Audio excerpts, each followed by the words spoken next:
Hi friends, చూడండి ఏదో మొక్క అన్నారు కదా, దాని చూసి చెప్పుకుందామా. నచికేతుడు ఇద్దరి మధ్య ఇంకా ముగియలేదు, చెప్పుకుందాం. యముని బోధ ఇలా సాగింది. ఇంకా ప్రేయస్సును చక్కగా పరిశీలన చేసుకొని ప్రతి పని మొదలు పెట్టుకుంటూ చేయాలి. ప్రతి పనిని కూడా ప్రతి మెట్టు అనుకోవాలన్నమాట. ఇది ప్రతి పని ప్రతి మెట్టులోనూ కూడా మనం ఇది ప్రేయస అని చూసుకోవాలంట. ఇది శ్రేయస, ఇది ప్రేయస అని జాగ్రత్తగా చూసుకునేవాడు ధీరుడు. అంటే స్థిరంగా ఉన్నవాడు, స్థిరత్వం చెందినవాడు.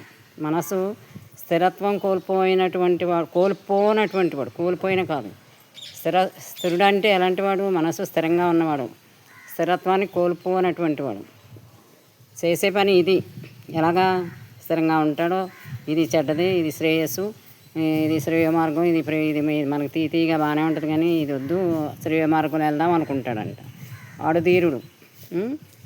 అలాగే ఈ చక్కగా ఈ రెంటిని శ్రేయస్సుని ప్రేయస్సుని కూడా పరిశీలించుకొని వివేచన చేసుకుంటాడు. ఏ పని చేస్తే తనకు సదుపాయంగానో ప్రియంగా ఉంటుందో వాటిని ఏవి ఆచరించవలసి ఉంటుందో వాటిని పరిశీలన చేసుకుంటాడు. రెండింటిని చూస్తాడో వివేచన చేసుకుంటాడు అనమాట. ఏ పని చేస్తే తనకు సదుపాయంగానో ప్రియంగానో ఉంటుందో వాటిని ఏవి ఆచరించవలసి ఉంటుందో వాటిని పరిశీలన చేసుకుంటాడు. మనకు ఆ ప్రియమైనవి వేరు, మన కర్తవ్యాలతో వేరు కర్తవ్య మార్గాన్ని ఆచరించేవాడు. మనకు ప్రియమైనవి వేరంట. మన కర్తవ్యాల తర్వాత కర్తవ్య మార్గాన్ని ఆచరించడం. మనకి కొన్ని కర్తవ్యాలు ఉంటాయి కదా, దానికి అనుకూలంగా కర్తవ్య మార్గాన్ని అవలంబించేవాడు పరమ గురువులు.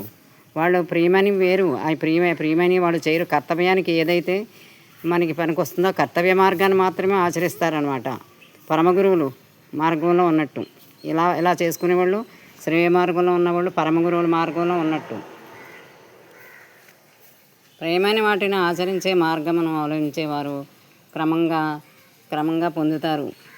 ప్రియమైన వాటిని ఆచరించే మార్గమును అవలంబించేవారు క్రమంగా ప్రియాన్ని పొందుతారు. సదుపాయం అనిపించే దానికన్నా ఎక్కువగా ఎప్పుడూ ధీరుడైన వాడు ప్రేయస్సు నుండి శ్రేయస్సు వైపుకే తన కర్తవ్యమును మలుచుకుంటాడు.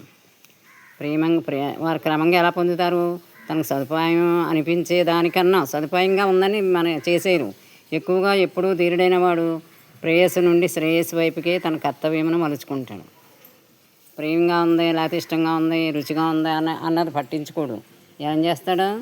మలుచుకుంటాడు. ప్రేయస్సు నుండి శ్రేయస్సు వైపు తన కర్తవ్యాన్ని మలుచుకుంటాడు. దాన్నే ఎక్కువగా కోరతాడు. శ్రేయస్సు అనేది ఒక్కొక్కసారి మధురంగాను ప్రియంగాను ఉంటుంది. శ్రేయస్సులో కూడా ఒక్కొక్కసారి మధురంగా ఉంటుందంటే ప్రియంగా ఉంటుందంట. దాంట్లో ప్రేయస్సు కూడా ఉంటుందంట.